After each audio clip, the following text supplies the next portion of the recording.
फल की आरती। पापियों को पाप से है तारती। श्री भागवत भगवान की है आरती।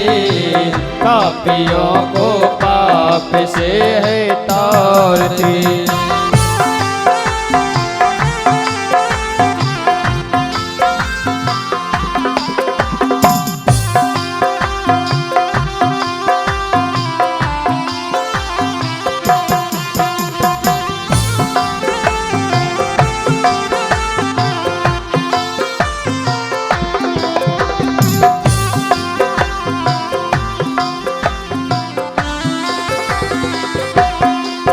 ये शांति गीत पावन पुनित पापों को मिटाने वाला, हरि दरस कराने वाला।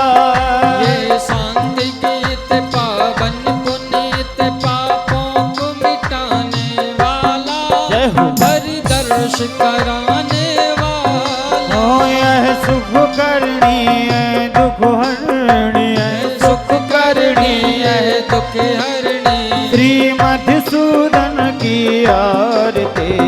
पापियों को पाप से है तारती। श्री भागवत भगवान की है आरती।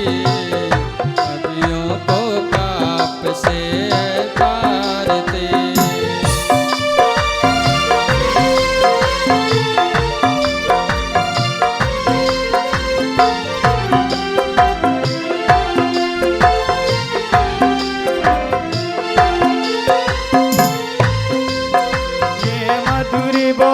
जगबंदी खोल सन्मार्ग दिखाने वाला, बिगड़ी को बनाने वाला। ये मधुर बोल भगवंत खोल सतमार्ग बताने वाला, बिगड़ी को बनाने वाला। हाँ ये मधुर बोल जगबंदी खोल सन्मार्ग दिखाने वाला, बिगड़ी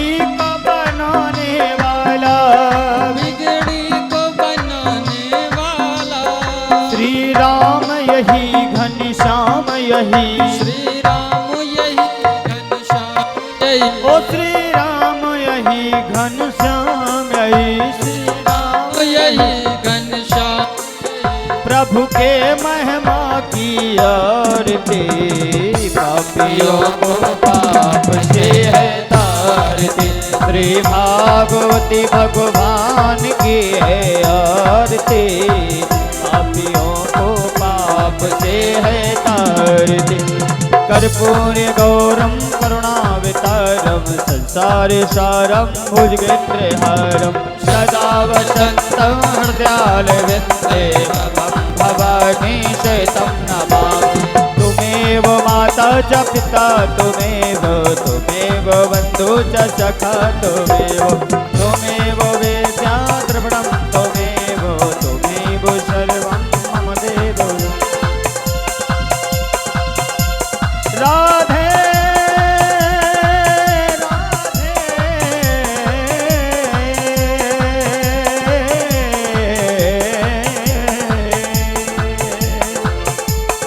हरे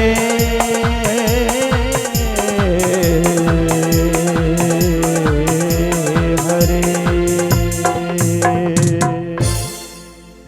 बोलो बाके बिहारी लाल की।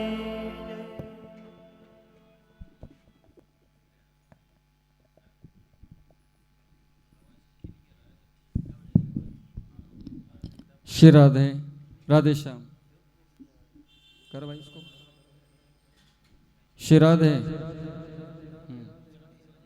श्री राधे। सभी लोग अपने यथार्थ स्थान बैठें और आइए हम सभी लोग प्रथम सत्र में प्रवेश करेंगे। हरि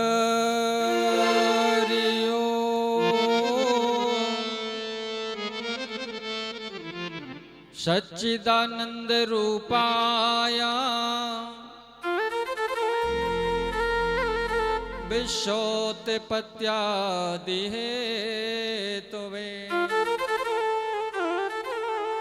तापत्रय विनाशाय श्री कृष्णाय वयं नुमः।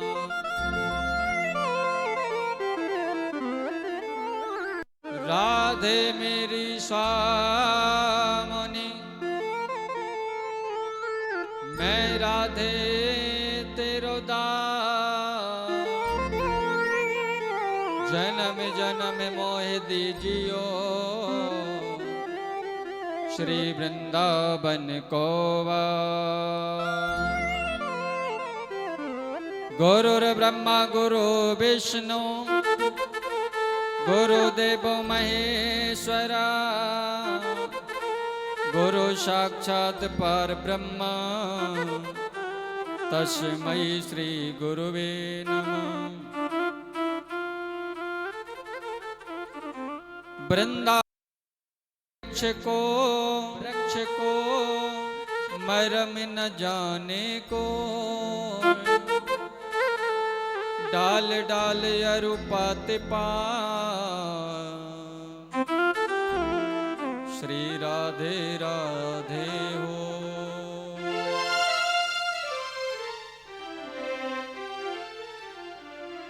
मैं तो ब्रज तरुलतन बैठ के पल भर करूं विश्राम, ब्रज रज मुख में डाल के सब बोलो राधे श्याम, सब बोलो राधे श्याम।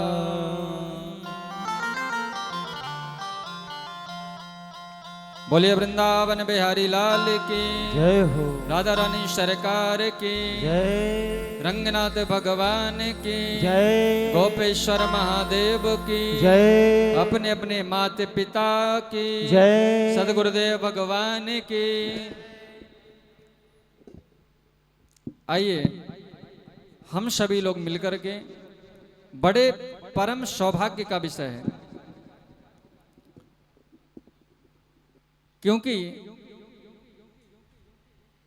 एक तो हमें कोई भी वस्तु प्राप्त होती है भाग्य से और एक प्राप्त होती है सौभाग्य से। तो भाग्य वो है कि जिस पर हम नहीं भी चाहें तो हमें वो प्राप्त हो जाती है, वो भाग्य की बात है। जैसे कहते हैं ना, भाग्य में होगा तो मिलेगा। पर सौभाग्य की बात क्या है? भाग्य संसारिक लोगों की किस्मत से बदलता है, परंतु सौभाग्य भगवान की कृपा से बदलता है। तो आज हमारा परम सौभाग्य है कि भगवान की परम करुणामयी कथा को हम सभी लोग श्रवण करेंगे। एकदम सादा क्यों आ रहा है? इफेक्ट कुछ आ ही नहीं रहा। श्री राधे। तो सबसे पहले तो बात यह है कि कथा है क्या। कथा को उल्टा करो तो क्या हो जाएगा? जो थक जाता है इस संसार से, वो कथा की शरण में आ जाता है। वो जो कथा की शरण में आ जाता है वो भव से पार। कथा का ये परम स्वरूप है। तो ज्यादा समय ना लेते हुए पहले तुम अपनी वाणी को पवित्र करते हैं। किसको? भगवान हमारे मन में प्रवेश करते हैं वाणी के द्वारा, नेत्रों के द्वारा, कानों के द्वारा। तो हम भगवान के नाम का स्मरण करते हैं और यथाशीघ्र कथा में प्रवेश करेंगे, क्योंकि समय अत्यधिक हो चुका है और कथा विराम भी हमें समय से करना है।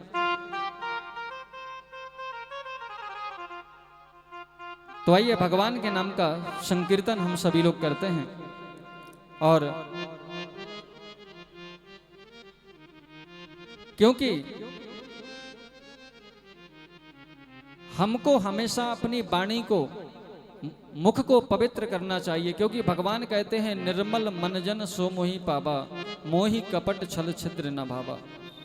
तो वाणी को पवित्र करते हैं और भगवान के चरणों में हम चलते हैं और प्रभु से प्रार्थना करते हैं कि प्रभु श्राद्ध पक्ष के परम पावन समय पर हम सभी लोग मिलकर के अपने पितरों के निमित्त भागवत कथा कर रहे हैं। सामूहिक का अर्थ यह है कि हम सभी लोग मिलकर के अपने पितरों को एक साथ आवाहन करें। क्योंकि किसी एक व्यक्ति को कह दिया जाता कि इतनी सारी व्यवस्थाएं करनी है, तो वो कहता पंडित जी 2-4-6 साल बाद बात करना। और जब सामूहिक रूप से हम वही काम करते हैं, थोड़ा थोड़ा बोझ सब लोग उठाते हैं, तो बड़े से बड़ा काम भी बड़ी आसानी से। तो आज ये हम सभी अपने पितरों के निमित्त सामूहिक कथा का आयोजन कर रहे हैं, जिसमें दयालु बाबा जी का इस संकल्प था कि हम सभी लोग मिलकर के एक बार, जब उन्होंने मेरी कथा को YouTube पर सुना तो मार्च में ही कह दिया था कि तुम्हें श्राद्ध पक्ष में कथा कहनी है। तो हम सभी लोग कथा में प्रवेश करें तो भगवान के नाम का पहले गुणगान कर लेते हैं और फिर अपनी वाणी को पवित्र करिए। और आइए, अपनी वाणी में अमृत घोल। और राधा रानी का नाम कैसा है? मिश्री के जैसा। कैसा है? और मिश्री कैसी होती है? चारों तरफ में से कहीं से भी मुंह में डालो मीठी ही लगती है।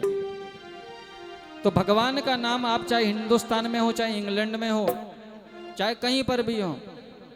और एक आपको मजे की बात बता देता हूं, हिंदी में भगवान को भगवान कहते हैं और इंग्लिश में क्या बोलते हैं? गॉड। गॉड का मतलब समझते हो? वो गॉड मतलब वो इंग्लिश में बोलता है, हम हिंदी में बोलते। गॉड का मतलब G for generator Brahma, O for operator Vishnu और D फॉर डिस्ट्रॉयर शिव। तो GO वो इंग्लिश में बोलते हैं, हम हिंदी में बोलते हैं, बात बराबर है। तो आइए, अपनी वाणी में अमृत घोल और रसना राधे राधे बोल। ओ रसना राधे राधे बोल। ओ अपनी वाणी में अमृत घोल, अपनी वाणी में अमृत घोल। ओ रसना राधे राधे बोल, रसना राधे राधे बोल। और राधे राधे कैसे बोलना पड़ता है? जय जय राधे राधे राधे जय जय राधे राधे राधे जय जय राधे राधे राधे जय जय राधे राधे राधे जय जय राधे राधे राधे जय जय राधे राधे राधे जय जय राधे राधे राधे जय जय राधे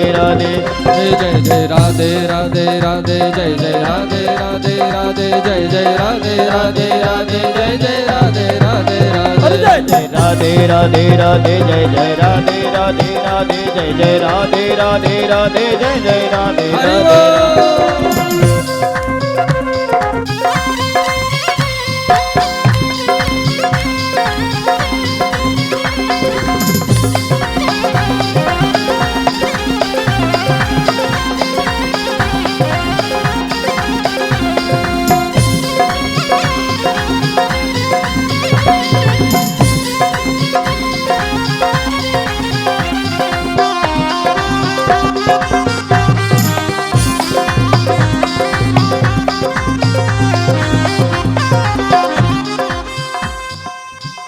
और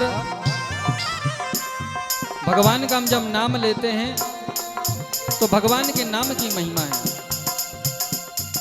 क्यों? श्री राधे के पग पग प्रयाग जहां, केशव की कमली कुंज कोटि कोटि काशी है। यमुना में जगन्नाथ, रेणुका में रामेश्वर, पड़े पड़े रहते यहाँ अयोध्या के वासी हैं। गोपियन के द्वारों पर हरिद्वार बसत जहाँ, बद्री के दारनाथ फिरत दास दासी हैं। जय हो। तो ब्रज का व्यक्ति क्या मांगता है जो वृंदावन में रहता है? तो स्वर्ग अपे वर्ग हम लेकर करेंगे क्या?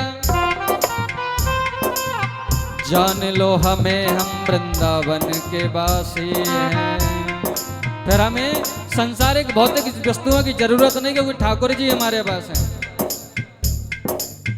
राधा जी बरसाने वाली, राधा जी वृष भानु दुलारी। राधा जी बरसाने वाली, राधा जी वृष भानु दुलारी। राधा जी बरसाने वाली, राधा जी वृष भानु दुलारी। राधा जी बरसाने वाली, राधा जी वृष भानु दुलारी। दो अक्षर आधार जगत के, दो अक्षर आधार जगत के। रा और धा कितने अक्षर हैं? दो अक्षर हैं, रा और धा। जब हम रा बोलते हैं तो धा मीन्स ठाकुर जी दौड़ पड़ते हैं। धा मीन्स धाए, दौड़े। दो अक्षर आधार जगत के, दो अक्षर आधार जगत के। ये अक्षर अनमोल और कृष्णा जय हो। राधे राधे बोल कृष्णा, राधे राधे बोल। और मैंने कैसे बताया था राधे राधे कैसे बोलना है? जय जय राधे राधे राधे, जय जय राधे राधे राधे, जय जय राधे राधे राधे, जय जय राधे राधे राधे, जय जय राधे राधे राधे, जय जय राधे राधे, जय जय राधे राधे राधे, जय जय राधे राधे राधे।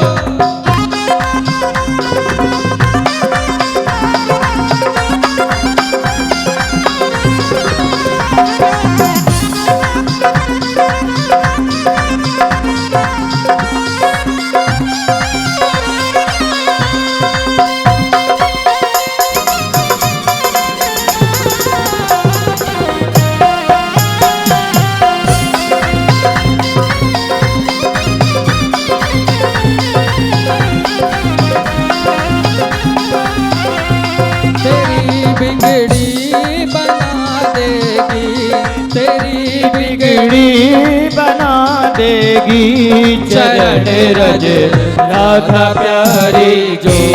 तेरी बिगड़ी बना देगी, तेरी बिगड़ी बना देगी चरण रज राधा प्यारी की, चरण रज राधा प्यारी की।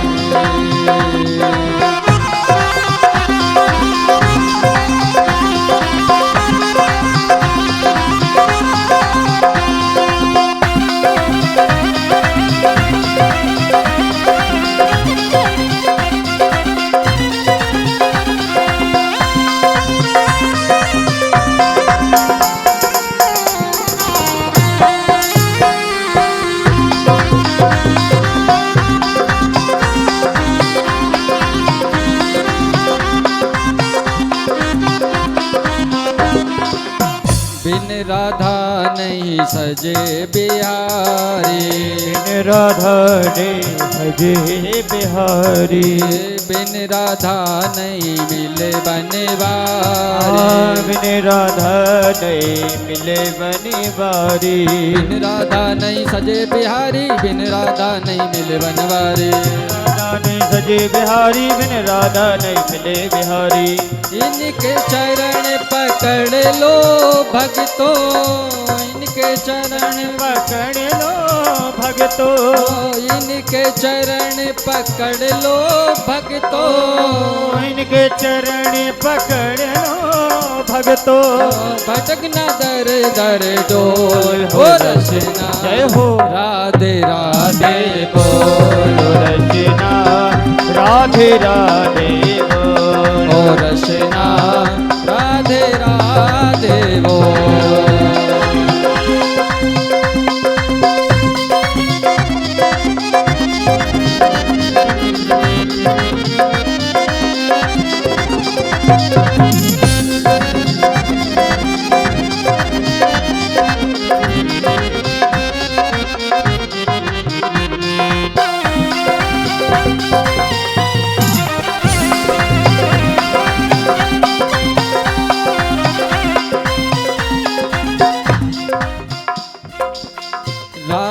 जी महाराज रचावे, राधा जी महाराज रचावे, राधा जी नंदलाल नचावे, लाल नचावे। इस छवि को भर के नैनन में, ओ इस छवि को भर के नैनन में, इस छवि को भर के नैनन में, ओ इस छवि को भर के नैनन में, अंतर का पट खोल हो रचना, जय हो राधे राधे बोल रचना, राधे राधे बोल, जय जय राधे राधे राधे जय जय राधे राधे राधे जय जय राधे राधे राधे जय जय राधे राधे राधे जय जय राधे राधे राधे जय जय राधे राधे राधे जय जय राधे राधे राधे जय जय राधे राधे राधे जय जय राधे राधे राधे जय जय राधे राधे राधे जय जय राधे राधे राधे जय जय राधे राधे राधे राधे राधे जय जय राधे राधे राधे जय जय राधे राधे राधे जय जय राधे राधे राधे जय जय राधे राधे राधे जय जय राधे राधे राधे जय जय राधे कृष्णा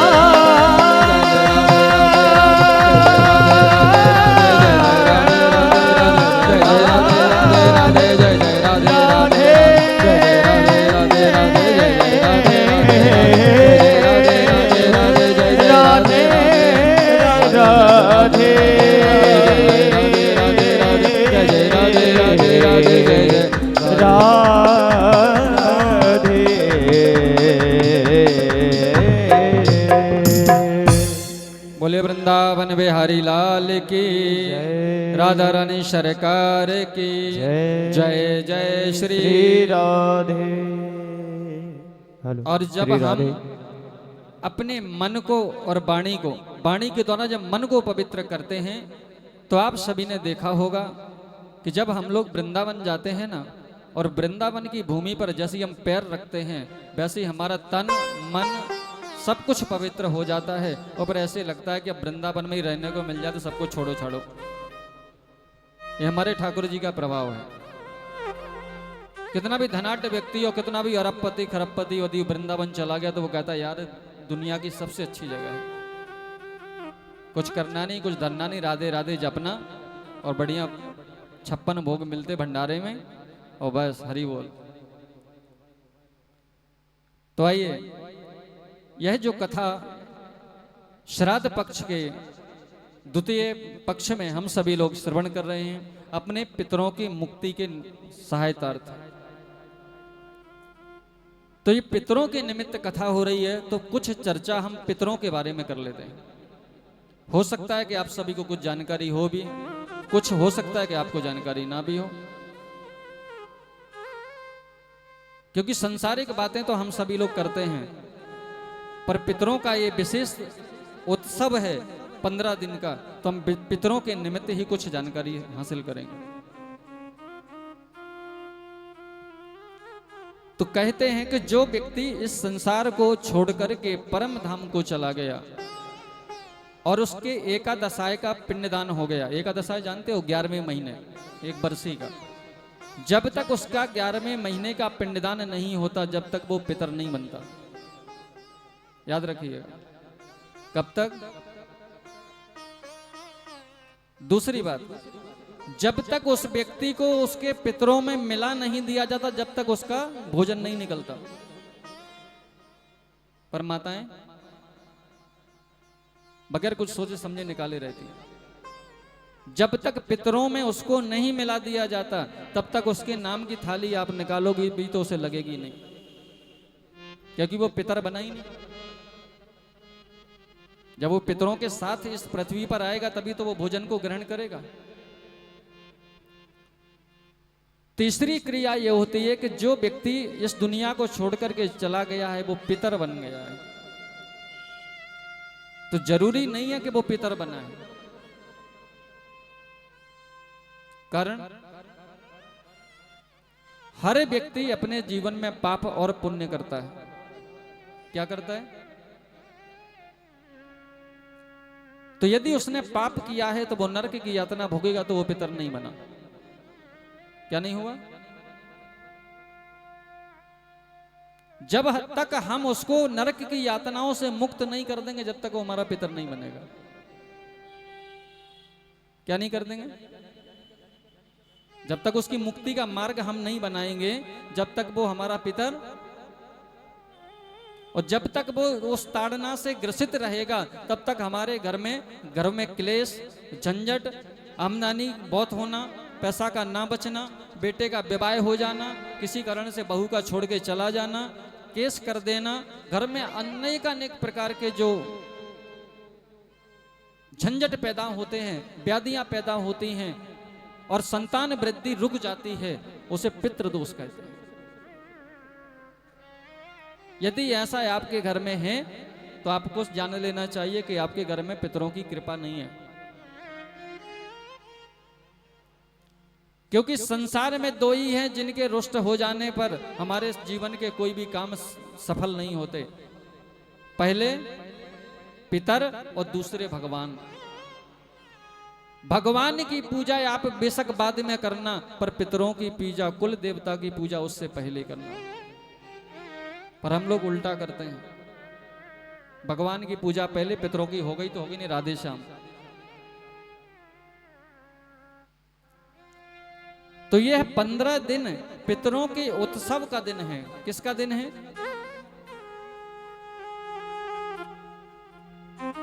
अब पितर कब बनता है, उसमें भी हम बहुत सारी गलतियां करते हैं, वो भी सुनो। यदि आपने पितर की 13वीं नहीं करी, चौथे में निपटा दिया, तो वो पितर नहीं बनेगा, प्रेत बनेगा। याद रखिए। हम लोग यहां क्या कर देते हैं? पहले दिन अग्नि संस्कार, दूसरे दिन अस्थियां चुनना, तीसरे दिन गढ़गंगा और चौथे दिन हरि बोल।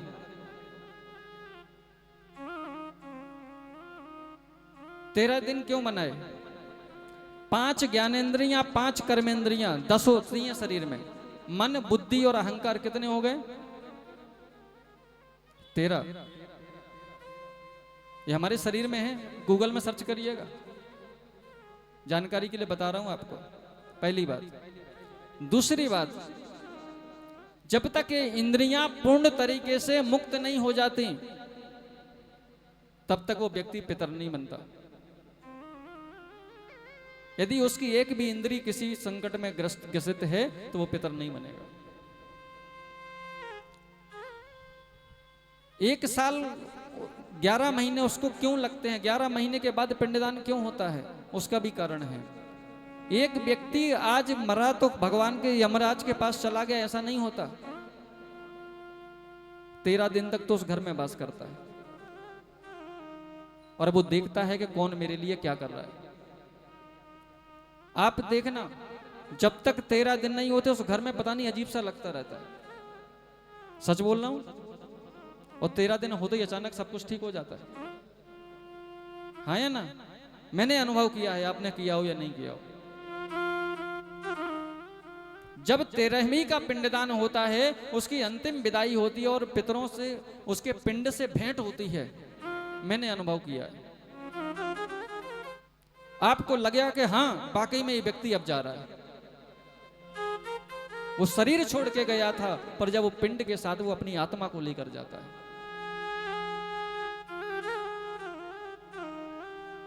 क्योंकि ये मैंने अपने पिता के समय भी अनुभव किया और मैंने अपनी माँ के समय भी अनुभव किया। और पूर्व 1.5 साल पहले मैंने अपने चाचा के जाने पर भी, जब पंडित ने कहा कि आप अंतिम समय है और पिंड से भेंट कर लीजिए, इतनी जोर से झटका सा लगा, कैसा लगा कि शरीर तो पहले गया था पर अब असली में जा रहा है। जो लोग कभी उसके मरने पर रोए नहीं, बहुत आताताई था, परंतु जब पिंड से मुलाकात हुई और पिंड ब्राह्मण ने कहा कि अंतिम विदाई है, अब इसके बाद ये मिलेगा नहीं, वो सारे लोग भी रो पड़े। तो जो पिंडदान की क्रिया है एक बहुत मार्मिक क्रिया है, जिसको हम लोग सिर्फ एक तमाशा समझते हैं। क्या समझते हैं? और पिंडदान की क्रिया को जयपुर के राजा ने कर रहे थे। विवेकानंद जी आर्य समाजी थे। तो राजा के यहां पर पहुंचे और बोले, ये क्या फालतू का नाटक लगा रखा है, इतने ब्राह्मण बिठा रखे, इनको रोज खिला रहे हो 15 दिन, तो राजा ने, जयपुर के राजा ने कहा कि हम तर्पण विधि के द्वारा, पिंडदान के द्वारा अपने पितरों को जल दे रहे हैं।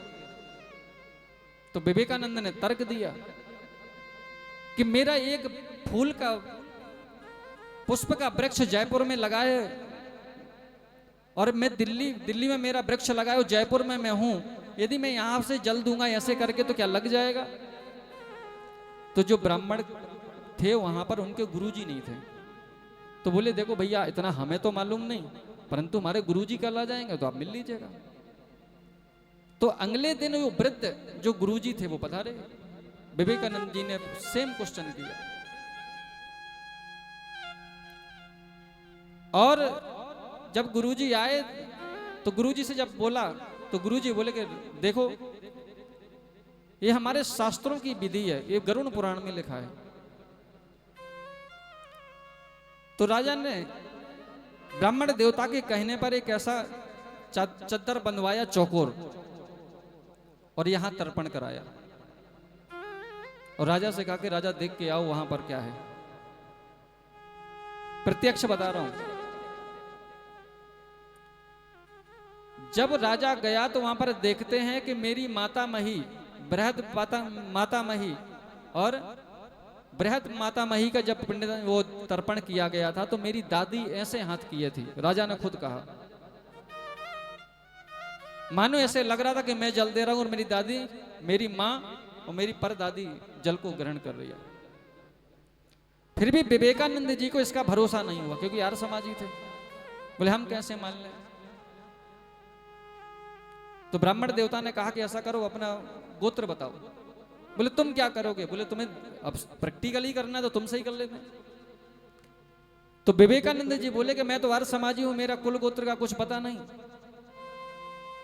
तो बोले चलो तुम्हारा कुल गोत्र नहीं तो जिसका कोई गोत्र नहीं उसका कश्यप गोत्र होता है। क्या होता है? और ब्राह्मण देवता ने संकल्प करके पिंडदान करके जब तर्पण किया और विवेकानंद जी को कहा के जाओ देख के आओ, तो विवेकानंद जी वहां से कांपते वापस आए। बोले क्या हुआ? उसके बाद से विवेकानंद ने मूर्ति पूजा का विरोध करना बंद कर दिया था, भगवान की पूजा का विरोध बंद कर दिया था। उसके पहले वो विरोध करते थे। और ये कोई ज्यादा पुरानी बात तो है नहीं, 50-60 साल 70 साल जब विवेकानंद जी थे तब की बात है। तो हम बात कर रहे थे पितरों की।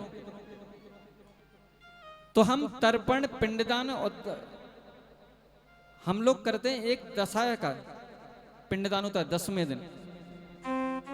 हमारे यहां अस्थि विसर्जन 10वें दिन होता है और उसी दिन हमारे घर में पवित्रता होती है। कौन से दिन? यदि जो गांव के होंगे उन्हें पता होगा कि अस्थि लेकर के वहां पर गढ़गंगा में जाया जाता था 9वें दिन रात्रि में। 10वें दिन वहां पर पिंडदान करके वो व्यक्ति वापस होता था। तब तक यहां पर सारी घर की सफाइयां हो जाती थी। इस दशा का विधान होता था। अब हमने एक नया शॉर्टकट रास्ता बनाया है कि चौथे में ही काम कर दो। याद रखिए, आज आप चौथा कर रहे हैं, कल के दिन आपके बच्चे भी आपका चौथा ही करेंगे क्योंकि देखेंगे भी वही। अभी हमारे पितर स्वर्ग नरक के चक्कर काट रहे हैं, प्रेत योनि के चक्कर काट रहे हैं, पिशाच योनि के चक्कर काट रहे हैं। आगे चल के हम भी प्रेत पिशाच योनि के चक्कर काटेंगे। इसलिए यदि घर में कोई क्रिया होती है, गरुड़ पुराण क्यों सुनाया जाता है? गरुड़ पुराण इसलिए नहीं सुनाया जाता कि तुम्हें क्या क्या गति होगी, वो इसलिए सुनाया जाता है कि तुम्हारे मरने के पहले क्या काम है और मरने के बाद तुम्हारे परिवार वालों का क्या काम है।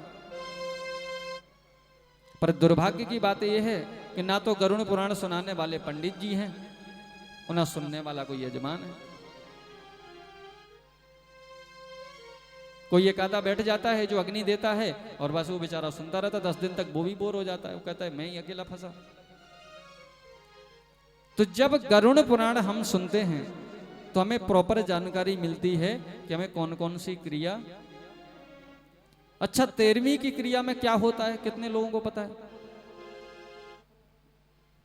सब देखा देखी करते हैं।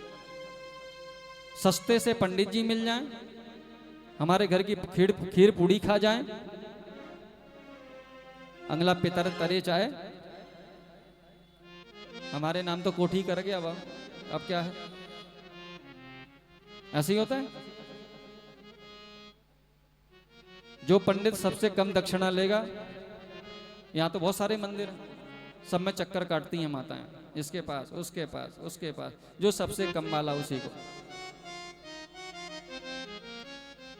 माता पंडित से ये नहीं पूछते कि भैया कर्मकांडी हो कि नहीं, वेद शास्त्र का अध्ययन किए हो, ढंग से करा पाओगे कि नहीं, कौन से गुरु परंपरा से हो, कुछ नहीं पूछते। बुराई नहीं कर रहा हूं ब्राह्मणों की, बस सच बता रहा हूं, और इसीलिए मैं बुरा हूं। ब्राह्मण ही हमसे चिढ़ जाते हैं।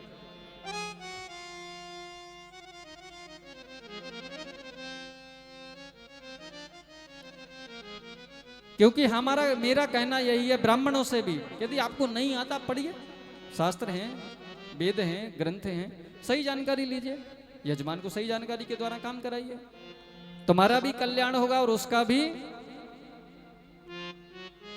पर हो क्या रहा है,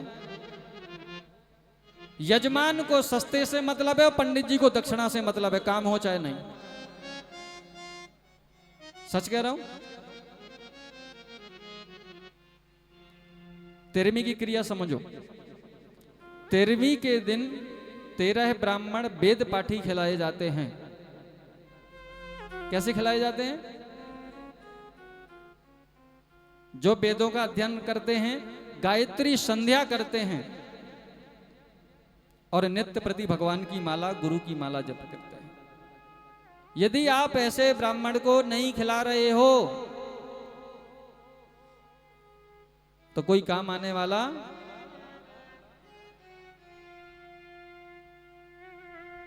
क्योंकि जो क्रिया लिखी है, क्योंकि एक ब्राह्मण जो खाने आएगा उसके 11,000 गायत्री का दान आपके पितरों के निमित्त होगा। जो खुद गायत्री नहीं करता वो दान क्या करेगा? क्या पुण्य लगेगा आपको?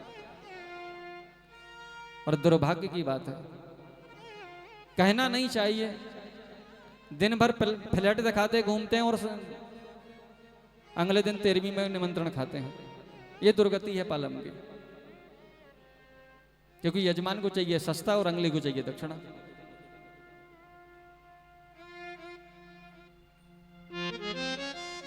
पर 13वीं का विधान है, बेशक ब्राह्मण ये कह दे कि मैं 500 रुपए लूंगा, उससे कहिए कि आप आइए, पूर्ण भोजन कीजिए, प्रसन्न होकर के जाइए, जो आप मांगेंगे सो मैं दूंगी। साल में एक बार ही तो देना है। पर दो चीजें हैं, जो वेद पाठी होगा वो खाता नहीं, क्योंकि वो जानता है 11,000 गायत्री चली जाएगी। जो जानता है वो कभी खाता, और खाएगा तो आपके ऊपर शर्त रख देगा वो। यदि आप ब्राह्मण को खिला रहे हैं तो पहली बात तो भोजन का ध्यान रखिए। दूसरी बात, क्या क्या दान करना चाहिए उसको समझ लीजिए। तीसरी बात, ब्राह्मण प्रसन्न होकर आपके दर से लौटे तो भोजन ब्राह्मण आपके घर में आकर के पूरी तरीके से करे, उसको ही निमंत्रण दें। क्या करें? गरुड़ पुराण की किताब उठाना, जब सीता मैया ब्राह्मण को दर्शन कर भोजन परस रही थी, दशरथ जी दिख गए तो भागी। तो राम जी ने पूछा, सीते इतने कोने से क्यों देख रही हो? बोले, अभी तक तो मैं इनको पंडित समझ रही थी, पर पंडित जी के शरीर में पिताजी बैठे हैं। तो जब आप भोजन कराते हो किसी ब्राह्मण को तो उसमें आपके पिता आकर के बैठ जाते हैं। और यदि आपको प्रैक्टिकल करना है तो किसी के घर पे जाके भोजन करके देख लेना। यदि आपकी तबीयत 2 दिन नहीं खराब हो जाए तो गारंटी मेरी, इतना भारी लगेगा, 4 पूड़ी खाओगे जैसे 40 खा के आ गए। और भरोसा ना हो तो खा के देख लेना, क्योंकि वो आत्मा आपके शरीर में बैठ करके भोजन को खाती है। कौन? जिसके निमित्त वो खिला रहा है। इसलिए ब्राह्मण को अपने पितरों के निमित्त साल में एक बार खिलाना है। सबसे पहले अन्नदान होता है। क्या होता है? दूसरा होता है वस्त्र दान।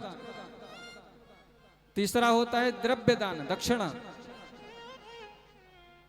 चौथा होता है भोजन। क्या होता है? भोजन। और पांचवा होता है गौदान। कितने हो गए?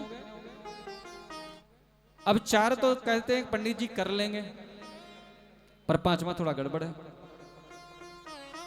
तो उसमें एक विचार मेरे मन में आता है कि जैसे हम श्राद्ध पक्ष में भागवत कर रहे हैं, यदि 80 लोग 500 रुपए इकट्ठे करें, 500 कितने लोग, और एक 40,000 की गौ माता ला करके किसी गरीब ब्राह्मण को, या गरीब जिस स्त्री का पति संसार को छोड़ के चला गया हो, उसको एक बढ़िया सी गौ माता 15-20 लीटर दूध देने वाली उसको दान कर दी जाए,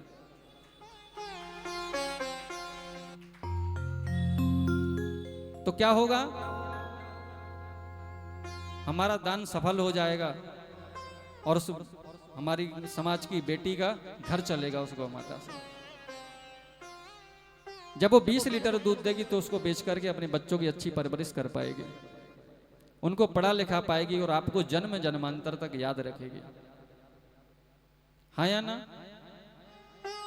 साल में सिर्फ कितने पैसे देने हैं? कोई भारी है? बड़ी आसानी से हो सकता है ना? तो अब हम सभी लोग मिलकर के इसी साल से शुरू करेंगे। कब से शुरू करेंगे? इस साल में जितने, यदि गौ माता के लायक यदि 14 तारीख तक पैसा इकट्ठा हो जाता है तो 14 तारीख को अमावस्या को हम सभी लोग मिलकर के गौदान करेंगे।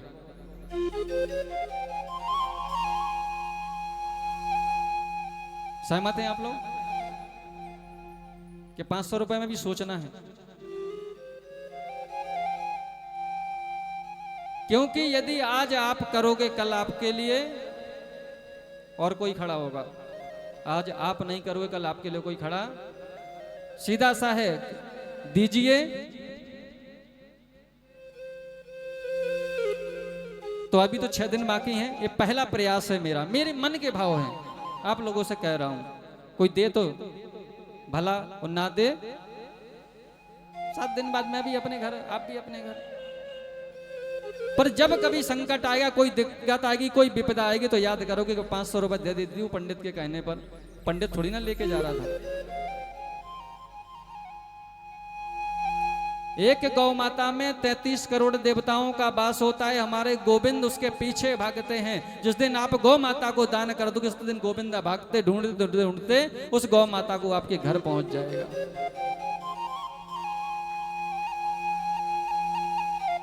कैसा कौन सा भगत है जिसने गौ माता दान करी है? हम भी तो भगत से मिलें जरा। तो यदि आप चाहते हो तो ये छोटा सा है। पितर तो हमको करोड़ों करोड़ों दे के जाते हैं, पर उनके निमित्त एक छोटा सा काम, दूसरा एक काम और हम सभी लोग कर सकते हैं। मेरा मन का भाव है जो कम से कम अमावस्या के दिन हम सभी लोग मिलकर के एक व्यक्ति, एक ब्राह्मण का भोजन कराए। यहां पर कितने ब्राह्मण का? ज्यादा का नहीं। कितने ब्राह्मण का? एक ब्राह्मण। ये मेरी पहल है। कहां तक सक्सेस होती है वो 7 दिन बाद पता चलेगी। ये मेरा अपना भाव है। क्योंकि यदि कुछ लोगों ने भी इसका पालन कर लिया तो उनके सारे पितर तो कहेंगे, वारे प्रेमानंद, कुछ तो काम कर दिया तूने पालन में। उनका आशीर्वाद मुझे मिलेगा। क्योंकि तरुवर फल नहीं भकत है, नदी नयच बेनी, पर कारज के कारणे साधुन धरा शरीर। साधु ब्राह्मण संत तो ऐसे होते हैं कि वो तो कहते हैं भैया सुन ले तो सुन ले, नहीं वो तो चला। 7 दिन बाद आप भी अपने अपने घर हो जाएंगे, हम भी हो जाएंगे। तो दूसरा काम क्या बताया मैंने? एक गोदान, और दूसरा एक व्यक्ति कम से कम अपने पितरों की करोड़ों वाली संपत्ति से 200-500 ब्राह्मण को दान कर दे, भोजन करा दे। क्या करा दे? अपने हाथ से। और एक बार तो बड़ी विकट घटना घट गई थी छावला में। यजमान 50, एक पंडित जी को बोला कि 50 ब्राह्मण चाहिए, बोले नहीं मिलेंगे।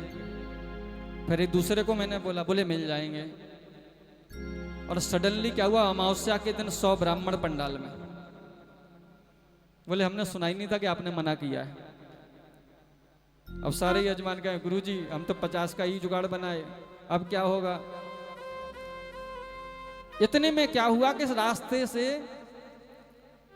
वो पैंट शर्ट का कपड़ा, कुर्ता पजामे का कपड़ा जो बेचते ना, वो एक पोटरी लिए जा रहा था। उसको सबने रोका, रोक भैया, रुक जा रुक जा रुक जा, के पैसे लेगा। अब जाट तो जाट, और सारी माताएं टूट पड़ी उसके ऊपर, के पैसे लेगा, के पैसे लेगा।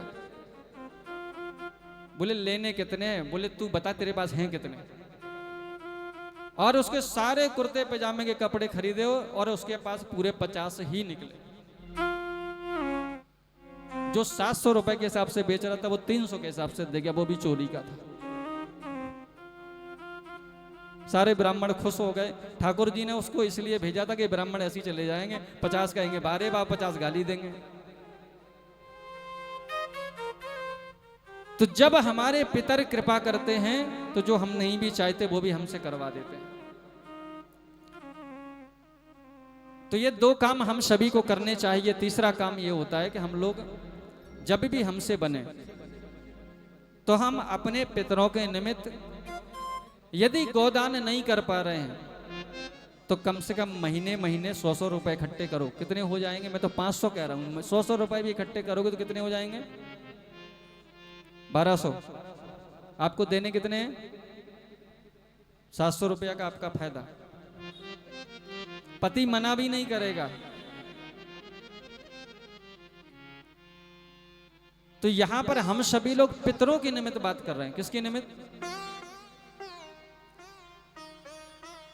आगे की क्रिया आती है कि जब हम लोग अपने पितरों को एक कर देते हैं, और जब हम लोग चाहते हैं कि अब बहुत सारे पितर इकट्ठे हो गए तो गया में जाकर के पिंडदान कर देना चाहिए। क्या कर देना चाहिए? गया में जब हम पिंडदान कर देते हैं तो फिर हमें किसी भी पितर का भोजन नहीं निकालना होता है। और अभी हम पितृ मोक्ष की ही कथा सुनने वाले हैं। किसकी कथा होगी आज? पितरों के मुक्ति की ही कथा होगी। ये तो कुछ जनरल आपको जानकारियां मैं दे रहा हूं, कथा तो अभी प्रारंभ हुई का।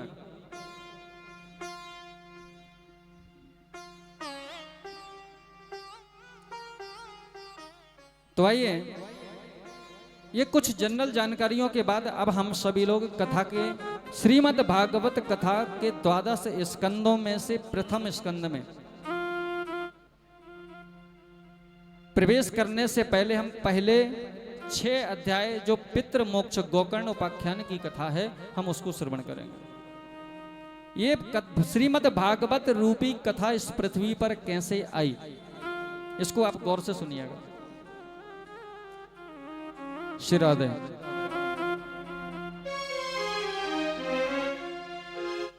सच्चिदानंद रूपाया विश्वोत्पत्त्यादि हेतवे तापत्रय विनाशाय श्री कृष्णाय वयं नुमः। इस श्लोक में भगवान के स्वरूप का वर्णन है। ठाकुर जी कैसे हैं? सच्चिदानंद, सत चित और आनंद स्वरूप है। जैसा कि आपने इस्कॉन में देखा होगा, ठाकुर जी का नाम लेते हैं, राधा जी का नाम लेते हैं और खूब नाचते हैं आनंद में होकर। उन्हें किसी संसारिक भौतिक दृष्टि की वस्तु की कोई कामना नहीं। और विश्वोत्पत्त्यादि हेतवे, विश्व की उत्पत्ति करने वाले कौन? भगवान कृष्ण विष्णु। तापत्रय विनाशाय, 3 प्रकार के तापों से का विनाश करने वाले। कितने प्रकार के? 3 कौन कौन से हैं? दैहिक, शारीरिक, दैविक देवीय देवताओं द्वारा, और भौतिक। यदि हमारी जिंदगी में एक्सीडेंट लिखा होगा, बीमारी लिखी होगी कोई जटिल, तो भगवान के नाम लेने से तापत्रय विनाशाय श्री कृष्णाय वयम नुमा, जो तीनों तापों का नाश करने वाले कृष्ण हैं, हम उनको प्रणाम करते हैं। श्री सूत जी महाराज ने ये पहला श्लोक भागवत कथा में कहा। और भगवान कैसे हैं? ईश्वर अंश जीव अविनाशी। ईश्वर जीव के रूप में, अंश के रूप में आते हैं, जो कि अविनाशी है।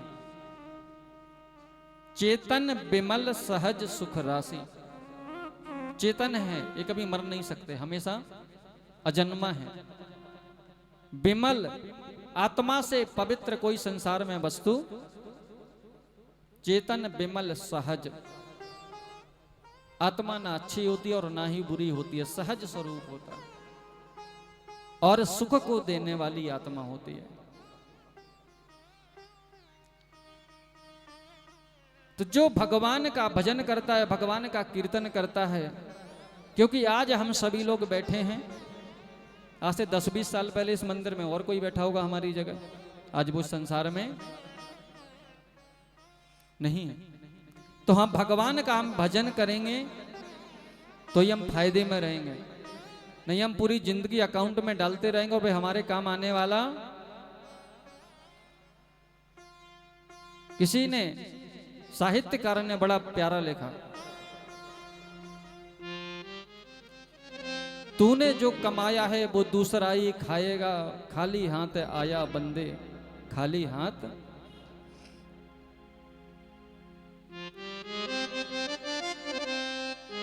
क्योंकि इंसान खाली हाथ आया था और खाली हाथ ही, ये सबको पता है। तो आइए कथा में प्रवेश करते हैं। नैमिषारण्य की परम पावन धरती पर सूत जी महाराज और उनके सम्मुख बैठे 88,000 ऋषि। सभी ऋषि लोगों ने अनेक अनेक प्रश्न किए, जिसमें सूत जी महाराज सौनकादिक ऋषियों से कहते हैं, नैमिषे सूत मासीनम्मा विवाद महामतिम, कथा मृत रसास्वाद कुशला शौनिको ब्रवी। शौनिक आदि ऋषियों के बीच में सूत जी महाराज बैठे और अनेक अनेक प्रश्न करिए। बोले गुरुजी भागवत कब प्राप्त होती है? तो भागवत सूत जी महाराज कहते हैं, जन्मांतरे भवेत पुण्यम तदा भागवतम लभेत। जन्म जन्मांतर के जब पुण्य उदय होते हैं तब भागवत कथा हम बैठ करके सुन पाते हैं। और नहीं, संसार में इतने झंझट फंसे हैं, भगवान के पास आने का किसी के पास समय। अभी भंडारा करते, कोई नाचने वाली को बुला लेते महाराज, तो छतों से लटक के भी देखते हैं।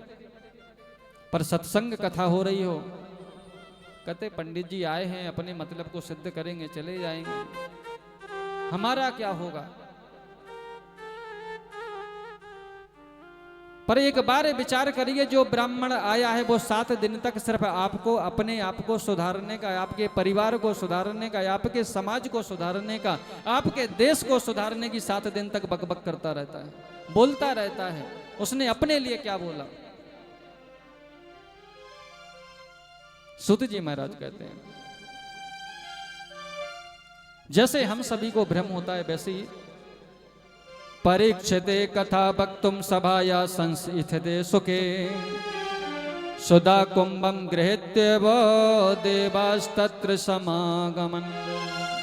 एक बार सुखदेव जी राजा परीक्षित को कथा सुना रहे थे और इंद्र उस जगह पर अमृत का कलश लेकर के आया और कहता है, गुरुदेव कथा हमें सुना दो, अमृत ऐसे पिला दो, ये तक्षक नाग से के द्वारा ये मरेगा, अधोगति को जाएगा, ये अमृत को पी लेगा, इसकी परम गति हो जाएगी।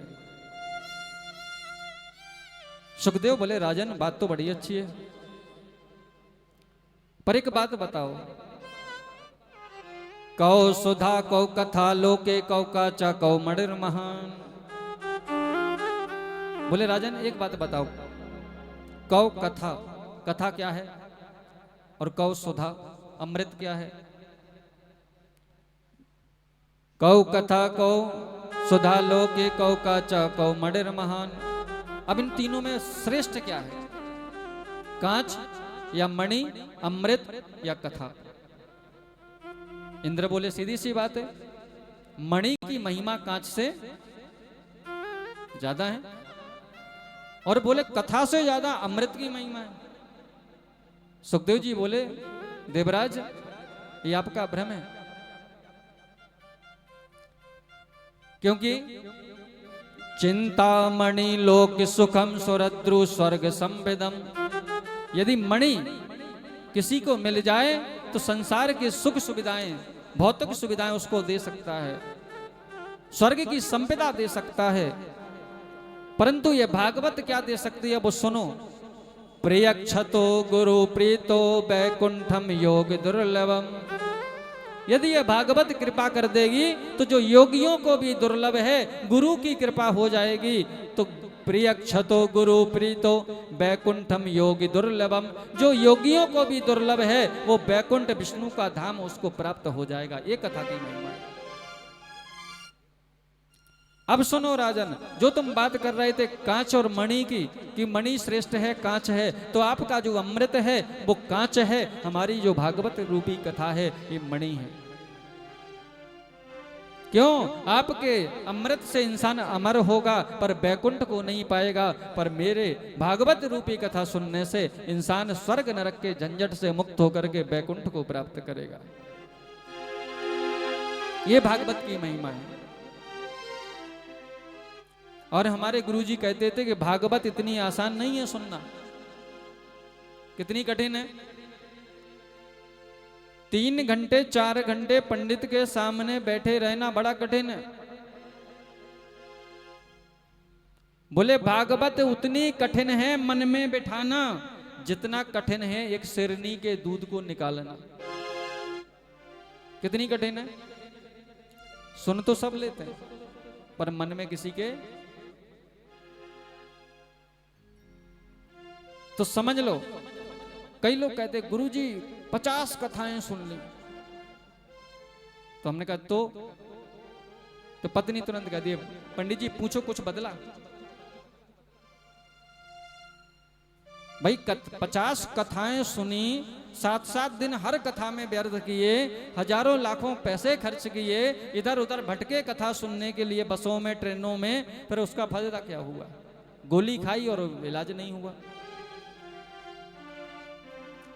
जैसा कि शेरनी के दूध की शर्त होती है कि पहली बात तो शेरनी के पास जाएगा कौन? भागवत के सुनने जाएगा कौन? है ना? जैसा इंसान शेरनी के दूध के लिए डरता है ना, शेरनी का सर मारेगा कौन? उसी प्रकार भागवत से भी सर मारने से लोग डरते हैं। बोले क्या होगा वहां? कुछ नहीं, बाद में एक केला और एक पेठा पकड़ा देंगे, जाओ। शेरनी के दूध को पाने की दूसरी शर्त होती है, पहली बात तो पात्र स्वर्ण का होना चाहिए। किसका होना चाहिए? जिसमें आप उस दूध को, तो भागवत के लिए पात्र क्या है? दिल। कैसा होना चाहिए? सोने के जैसा। सोना कैसा होता है? सोने में मिलावट नहीं होती। होती है क्या? एकदम चकाचक। अब सोनार बेईमानी कर ले उसमें मेरा दोस्त थोड़ी ना।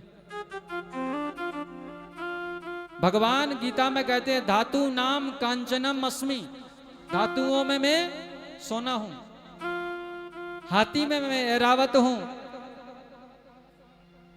धन का राजा मैं कुबेर हूं, पर्वतों में मैं मंदराचल पर्वत हूं। तो भगवान का वचन क्या गलत है जो गीता में बोले? तो जो स्वर्ण होता है वो हमेशा पवित्र होता है, पर ईमानदारी से कमाया गया हो तो, बेईमानी से नहीं। तो सूत जी महाराज कहते हैं कि ये भागवत रूपी कथा, दूसरी बात सिरनी का दूध निकालने कौन जाएगा, निकल गया, यदि पात्र सही नहीं हुआ तो पात्र को छेद करके नीचे जमीन में गिर जाएगा और फिर कोई काम आने वाला। इसलिए ये जो मन है, ये हृदय है, यदि मैंने 4 घंटे यहाँ पर बोला, आपने मन में नहीं धारण किया, तो वो समझ लो कि उस पात्र के जैसा हुआ कि उसमें आया तो आप 4 घंटे बैठे तो, पर वो दूध गिर करके पृथ्वी में आपके कोई काम नहीं आ सका। तो यहाँ पर बैठे तो मन को पवित्र करके बैठे और पंडित जी क्या बोल रहे हैं उस पर विचार करें। तो भागवत रूपी कथा हम सभी को स्वर्ग नरक के झंझट से, 84 लाख योनियों के झंझट से मुक्त करके हमको ठाकुर का लोक दिला सकता है, जो योगियों को भी बड़ा दुर्लभ है। सूत जी महाराज कहते हैं, एक बार ब्रह्मा जी को भी इस पर भ्रम पैदा हो गया। इंसानों की बात तो छोड़ो, ब्रह्मा जी जैसे देवता भी भागवत रूपी कथा के भ्रम में पड़ जाते हैं। जो स्वयं 4 वेद अपने मुख में लेकर के चलते हैं। एक बार ब्रह्मा जी ने, जब इंद्र को सुखदेव जी ने कथा नहीं सुनाई, तो ब्रह्मा जी को शंका पैदा हो गई, बोले अमृत से अच्छी कथा कैसे हो सकती है।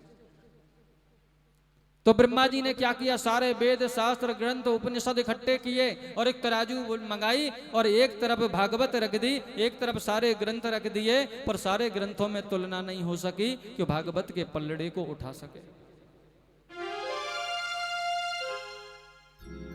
तब इंद्र कहता है कि प्रभु, भागवत में लिखा है श्रीमद् भागवतम श्री कृष्ण एव ही, ये भागवत रूपी कोई पुस्तक नहीं है, स्वयं कृष्ण ही भागवत है।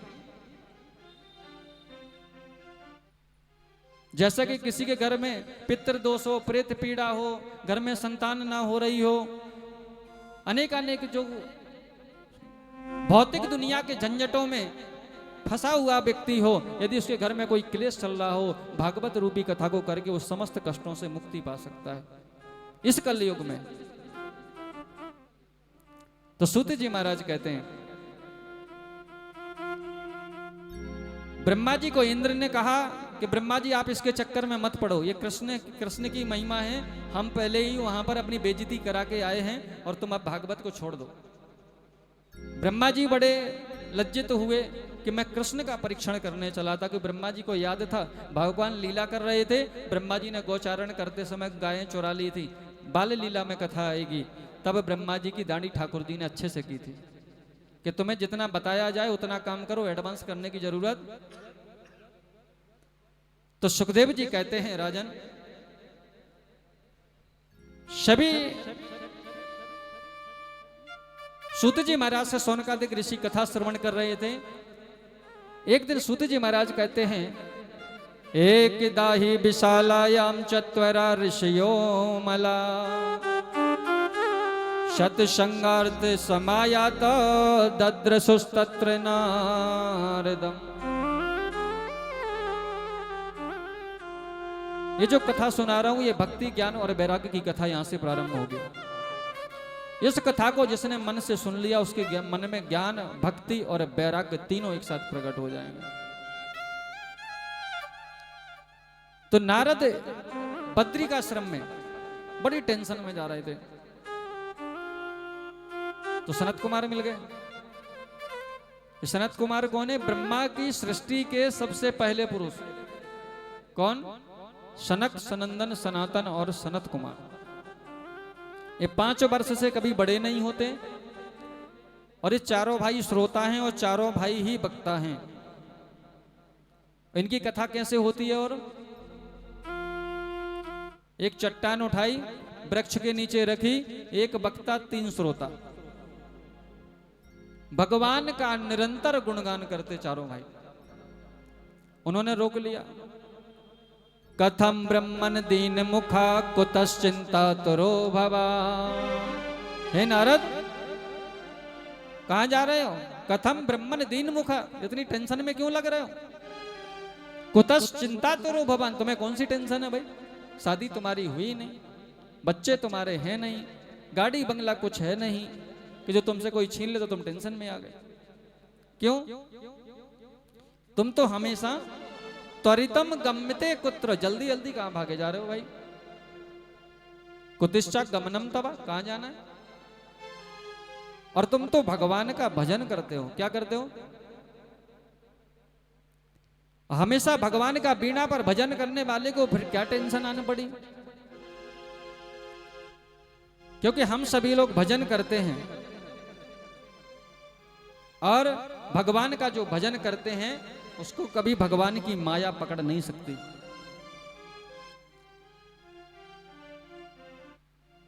तो सनत कुमार कहते हैं कि तुम तो हमेशा ठाकुर के चरणों में रहते हो, जहां तुम बुलाते हो वहां ठाकुर आ जाते हैं। और भगवान की जो महिमा है बड़ी परम कृपालु है, परम दयालु है। भगवान का जो गुणगान करते हैं वो भवसागर से पार हो जाते हैं। तो सनत कुमार और नारद का परम पावन संवाद चल रहा है और कहते हैं कि देखो भैया, भगवान का भजन करो और भजन करने से ही आगे बात बनेगी। और तो नारद अपनी बीणा को लिए थे और बीणा को लेकर ही नारद ने एक बीणा का तान छेड़ दिया। बोले तुम ज्यादा कर रहे हो, तब सुनो भगवान का भजन क्या होता, हम तुम्हें सुनाते हैं। अब नारद को टेंशन तो थी और आगे उन्हें गुस्सा, फालतू में रोक टोक कर रहे हो बार बार। बीवी नहीं है तो बच्चे नहीं है तो और टेंशन में नारद को डाल दिया, बीवी का बच्चों का मोह सुना करके।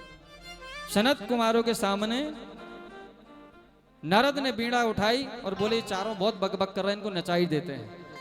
क्या कर देते हैं? नचाई देते हैं। तो नारद ने अपनी बीड़ा पर काला चौथा लगाया। जानते हो? नहीं जानते? देखो उसमें कीबोर्ड में जो बटन है उसको काला चौथा कहते हैं।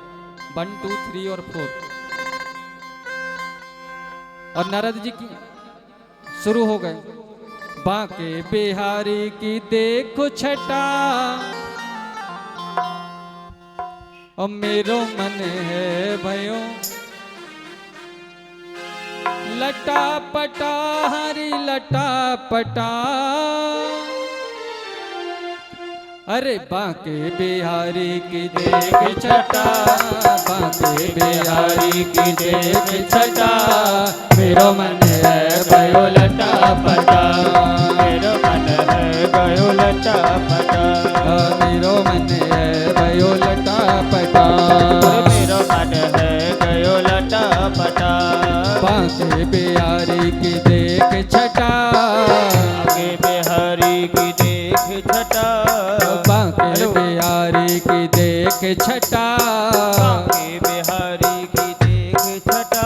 ओ मेरो मन है भयो लटा पटा, मेरो मन है गयो लटा पटा। हाँ जी मेरो मन है भयो लटा पटा, मेरो मन है गयो लटा पटा। जय श्री राधे।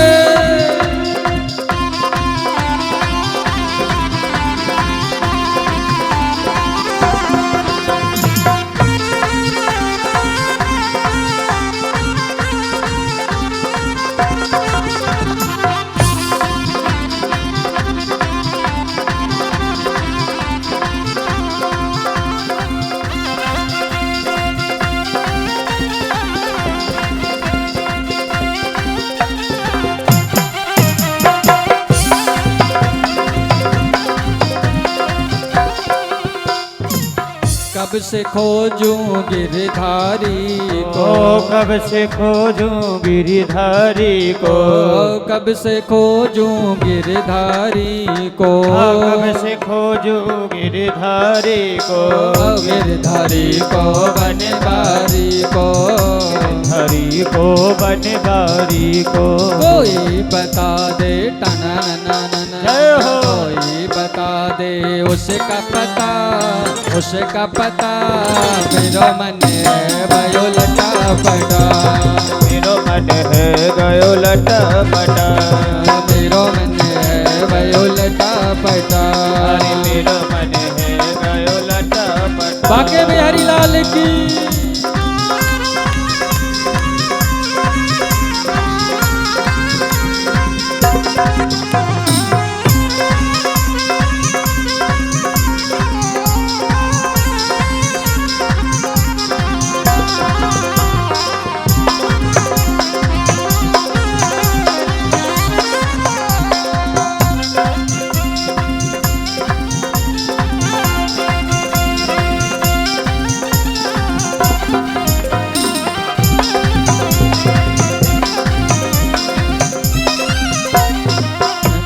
मुकुट श्यामल तनु धारी, मोर मुकुट श्यामल तन प्यारे, मोर मुकुट श्यामल तनु धारी, मोर मुकुट श्यामल तन धारे, कर मुरली अधीरन सजी प्यारी, कर मुरली अधीरन सजी प्यारे, कमर में बांधे जय हो, कमर में बांधे पीरो पटा, पीरो पटा, मेरो मन है भयो लटा पटा, अरे मेरो मन है गयो लटा पटा, लटा पटा हरी लटा पटा, लटा पटा हेरी लटा पटा, लटा पटा हरी लटा पटा, लटा पटा हेरी लटा पटा, अजी बाते बिहारी की देख छटा, जय हो, देख छटा, मेरो मन है भयो लटा पटा, अरे मेरो मन है गयो लटा पटा, जय हो।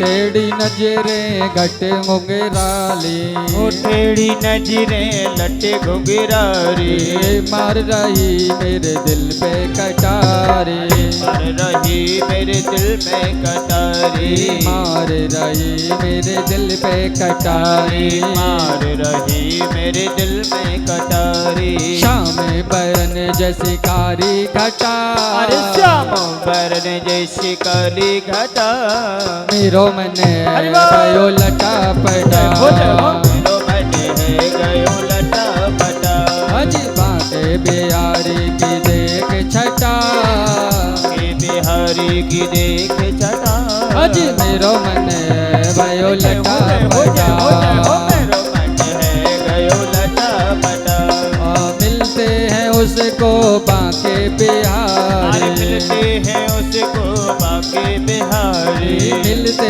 हैं उसको बाके बिहारी, मिलते हैं उसको बाके बिहारी, बाके बिहारी सने बिहारी, बाके बिहारी सने है बिहारी, राधे राधे राधे राधे राधे राधे राधे राधे राधे राधे राधे राधे जिसने रटा, जिसने रटा, मेरो मन भयो लटा पटा, मेरो मन है गयो लटा पटा, अजी बाटे बिहारी की देख छटा, बिहारी की देख छटा, मेरो मन भयो लटा पटा, अरे मेरो मन है गयो लटा पटा, अजी मेरो मन है भयो लटा। बोले बाके बिहारी लाल की जय हो। और सनत कुमारों ने जो संकीर्तन सुना नारद का, तो बोले नारद इतना तुमने अच्छा गाते हो, इतना अच्छा बजाते हो, पर टेंशन किस बात की, टेंशन तो बताओ। तो नारद कहते हैं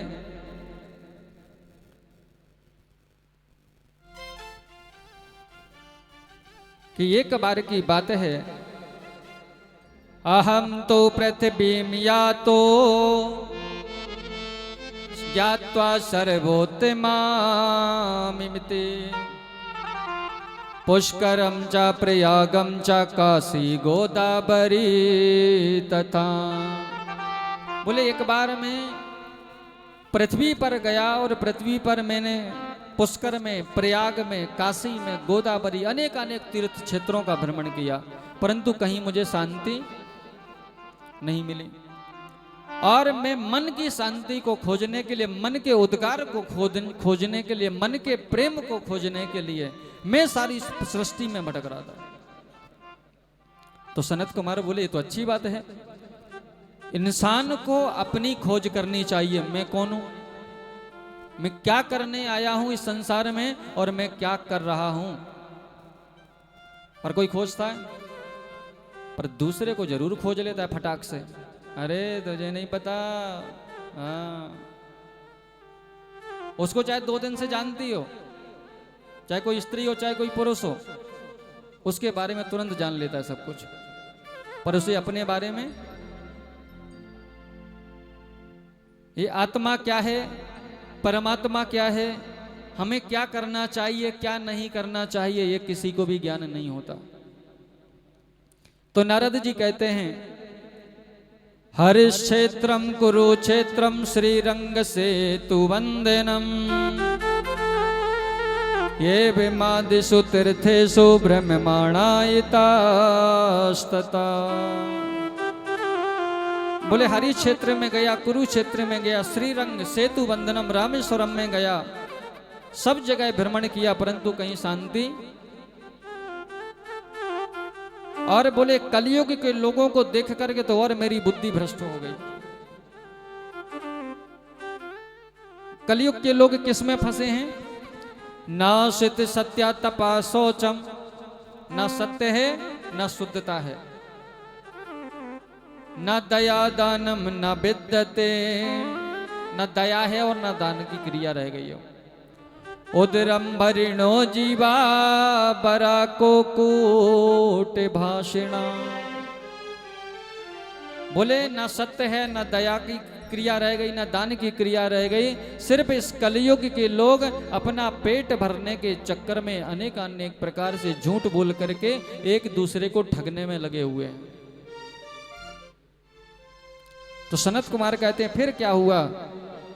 बोले ये सब मैं देखता हुआ, भ्रमण करता हुआ, मन को खिन्न तरीके से मैं यमुना के तट पर श्री वृंदावन में पहुंचा। और वृंदावन में जाकर के मैंने एक बड़ा विहंगम दृश्य देखा। वहां पर एक स्त्री है, 2 जवान पुत्रों को अपने दोनों पैरों पर लिटा करके और पंखे से हवा कर रही है, और कई स्त्रियां बैठ करके उनको बार बार जगाने का प्रयास करती हैं। अब नारद जी वृंदावन की जमीन पर, धरती पर, पुण्य क्षेत्र में भक्ति ज्ञान और वैराग्य से मिलते हैं। अब ये भक्ति और ज्ञान वैराग्य को ऐसे समझ लो, जो भक्ति देवी हैं वो हम आप हैं, और ज्ञान और वैराग्य हमारे 2 पुत्र हैं। कौन है वो? भूल जाओ कि वृंदावन में नारद को कोई मिला था। भक्ति कौन है? हम खुद, और ज्ञान और वैराग्य हमारे 2 पुत्र हैं। और कलयुग के आने के कारण दोनों जीर्ण हो गए, वृद्ध हो गए, और हम उनको ऐसे ऐसे डुला रहे हैं। ज्ञान किसी में रह गया, मर्यादा किसी में रह गई, किसी में ना तो ज्ञान की पराकाष्ठा रही और ना ही वैराग्य रहा। वैराग्य समझते हो? त्याग। वैराग्य इसका मतलब नहीं कि कमंडल उठाओ और चलो हरिद्वार, सब कुछ छोड़ छाड़ के। वैराग्य का मतलब होता है भौतिक वस्तुओं का त्याग करना, अपने जीवन को संयमित करना, उसे कहते हैं वैराग्य। पर पहले जब भक्ति प्रकट होगी, फिर हम शास्त्र ग्रंथों को सुनेंगे, भगवान की कथाओं में बैठेंगे, तो ज्ञान उत्पन्न होगा। क्या होगा? और जब ज्ञान उत्पन्न होगा तो सांसारिक भोग वस्तुओं का त्याग होने लगेगा। धीरे धीरे क्या करना है क्या नहीं करना है वो समझ आ जाएगी। पर आजकल के बच्चों में समझ,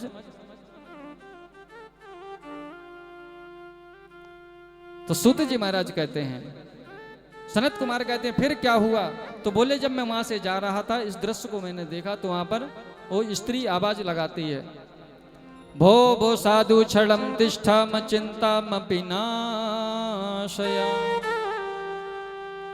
दर्शनम तब लोकस्य सर्वथा गहरम परम। बोले आप जैसे साधु का दर्शन तो बहुत कहीं मिलता है ना? हम सभी लोग मिलकर ही भक्ति ज्ञान वैराग्य को ढूंढ रहे हैं। किसको ढूंढ रहे हैं? भक्ति तो है, पर ज्ञान और वैराग्य हमारे अंदर का मर गया है। क्या हो गया? रोज शिवलिंग पर 1 लूटा तो चढ़ाई देते हैं जबरदस्ती, कैसे भी करके। तो भक्ति तो कहीं ना कहीं, पर ज्ञान नहीं है। क्या नहीं है? और उसके साथ में त्याग नहीं है। त्याग का मतलब है कि हम कौन सा व्रत करें तो उसमें क्या संयम होना चाहिए। पंडित जी ने बता दिया कि जाओ बृहस्पतिवार का व्रत कर लेना, तो बस सुबह सुबह उठे, चने की दाल, थोड़ा सा गुड़ केले में ठेल दिया, हो गया व्रत। ऐसा ही होता है, 99% माताएं ऐसे ही करती हैं। मैं मंदिर में देखता हूँ, आई फटाफट 2 अगरबत्ती ऐसे ऐसे करी और चना और इतनी गुड़ की डेली ठेली, हरि बोल, हो गया व्रत। ज्ञान नहीं है। कई लोग तो कहते पंडित जी कार्तिक नहाती हूं, शाम को पति बर्गर ले आए तो मन कर गया थोड़ा सा खा लिया। बोले आज की बात है, कल तो बाद में देखेंगे, अभी तो महीना पड़ा है, एक दिन की तो बात है।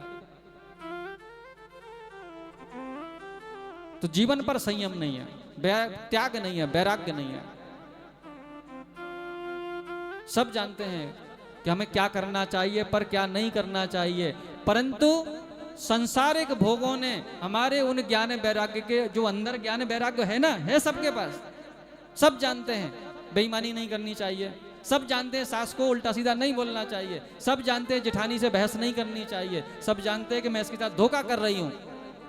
जानते कि नहीं जानते? ज्ञान है पर ज्ञान मर गया है। क्या हो गया? वो तो एक स्त्री बैठी थी जो यमुना के किनारे भक्ति थी, उसका ज्ञान मर गया और वैराग्य वृद्ध हो गए। पर हमारा ये आपका ज्ञान वैराग्य भी किसके आगे? कलयुग के आगे। वो भी तो दोनों कलयुग के आगे ही जीर्ण हो गए थे। तो बोले देवी तुम हो कौन? तो बोले उत्पन्ना द्रविणासाहम वृद्धि कर्नाटके गते क्वचन क्वचन महाराष्ट्रे गुरुजने जीर्णताम गताम। बोले मैं तो कहीं भी मिल जाती हूँ। उत्पन्न द्रविड़ देशों में उत्पन्न हुई, थोड़ी आगे बढ़ी कर्नाटक में, कर्नाटक के बाद महाराष्ट्र में, महाराष्ट्र के बाद गुजरात में, तो मेरी हालत बहुत दयनीय हो गई। गुजरात में भक्त नरसी के पहले भक्ति का कोई भी काम नहीं होता था। नरसी के बाद से महाराष्ट्र में, वो गुजरात में भक्ति का प्रभाव बढ़ा। तो गुर्जरे जीर्णताम गताम। तो बोले देवी फिर तुम ऐसी नई हो गई और आपके दोनों बालक वृद्ध हो गए, ऐसा कारण क्या हुआ? तो कहती है वृंदावनम पुनर्प्राप्य नवीने न स्वरूपिणी। बोले वृंदावन में आई और वृंदावन की गली गली में महाराज देखो चारों तरफ क्या होता है, क्या होता है वृंदावन में? हॉर्न बजाते ही रहोगे 10 घंटे तक तो कोई आगे पीछे होने वाला नहीं है। और एक बार बड़े प्रेम से कहो भैया राधे, सोई पीछे देख करके साइड हो जाएगा। और नहीं आप जितना मर्जी हॉर्न बजा लो, एक्सक्यूज मी और फलाना मी और ढमका मी, कुछ नहीं होने वाला। वृंदावन वाले इतने ढील होते, कहते जब राधे का नाम लोगे तभी हम कुछ तुम्हारी सुनेंगे, नहीं राधे के बिना हम सब आधे।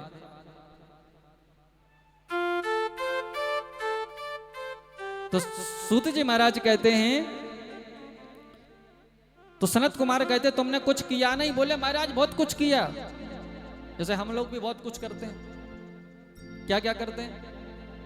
सोमवार को ओम नमः शिवाय, मंगलवार को जय बजरंगबली, पर बुधवार पहले शंकर जी ने नहीं सुनी तो बजरंगबली, बजरंगबली ने नहीं सुनी तो फिर आगे बुध,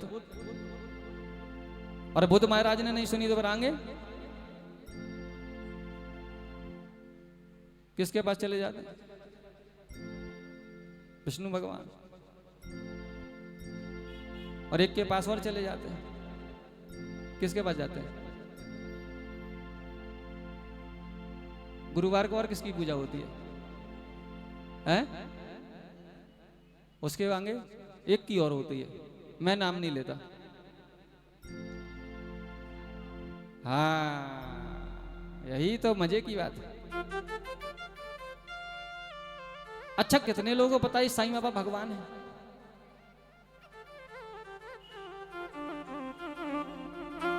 किसको किसको पता है? जाते कितने लोग हैं?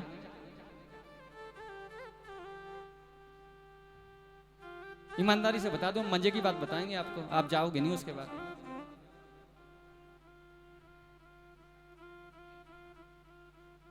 हैं? हाँ,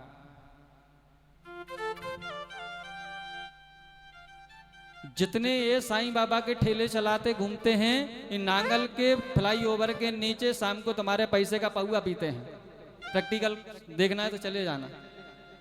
और बताएं, कोई भी व्यक्ति मांगने वाला ब्राह्मण नहीं होता है, शकल से ही दिखता है।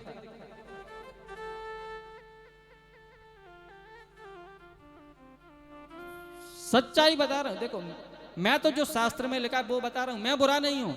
शास्त्र में लिखा है वो हो जाए बुरा तो कह नहीं सकते भाई। मैं तो देखो, अब एक और बात बताओ, जो लोग इनकी पूजा करने के लिए आपको कहें तो मैं आपको कुछ क्वेश्चन देता हूं, उनका आंसर उनसे मांगना।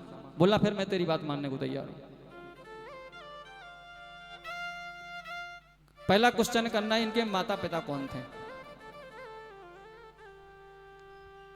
हाँ। दूसरा, इनकी जाति क्या थी? जन्म कहां हुआ? और इन्होंने हिंदू धर्म के लिए क्या किया? शिरडी कौन गया? मजार पे गए? नहीं गए।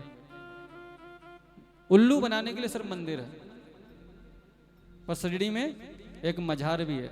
किसकी है वो? चांद मियां की। किसकी है ये चांद मियां? कौन है?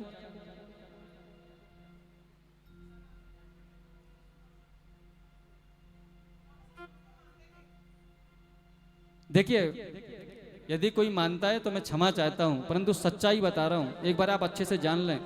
गीता में भगवान साफ साफ लिखते हैं कि दफनाए गए व्यक्ति की पूजा करना वो प्रेत होता है, और जो प्रेत की पूजा करता है वो अगले जन्म में स्वयं प्रेत बनता है। गीता में पढ़िए, मैं नहीं कह रहा हूं, भगवान स्वयं गीता में अपने मुख से अर्जुन को कह रहे हैं कि जो प्रेत की पूजा करता है वो स्वयं अगले जन्म में प्रेत होता है। और किसी को चाहिए हो तो मैं श्लोक दे दूंगा। अरे हमारे 33 करोड़ देवी देवता कम पड़ गए क्या, जो हमें दूसरे के दर पर झोली फैलानी पड़ेगी? तो हम कहां पर थे? अरे हम आप लोगों के चक्कर में और कहीं चले गए।